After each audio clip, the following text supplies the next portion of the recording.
তো noise remove করার জন্য প্রথমে আমাদেরকে গুগলে এসে এখানে সার্চ করতে হবে vocalrecover.org.com। তারপর এখানে ভোকাল রিকভারি এখানে ক্লিক করব। ক্লিক করার পর এখানে ব্রাউজার মাই ফাইল এটাতে ক্লিক করে নেব। তারপর এখানে ফাইলসে ক্লিক করব। ক্লিক করার পরে এখানে সবার উপরে বাঁদিকে তিনটি মার্ক আছে, এখানে আমরা ক্লিক করে নেব।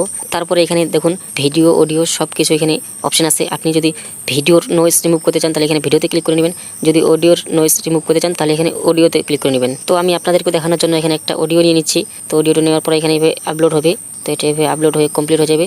তারপরে এখানে প্রসেসিং হবে। তো প্রসেসিং হওয়ার পরে এখানে এরকম ইন্টারফেস আসবে। তো আপনি এখানে মিউজিকে 0% করে দিবেন আর নিচে ভোকালে 100% করে দিবেন, তাহলে আপনার নয়েজ একেবারে রিমুভ হয়ে যাবে। তো এটাকে সেভ করার জন্য আপনাকে নিচে এখানে সেভ লেখাতে ক্লিক করতে হবে। তারপরে এখানে মাঝখানে ভোকাল লেখাকে এখানে সিলেক্ট করে নিতে হবে। তো এভাবে সেভ করে নেবেন।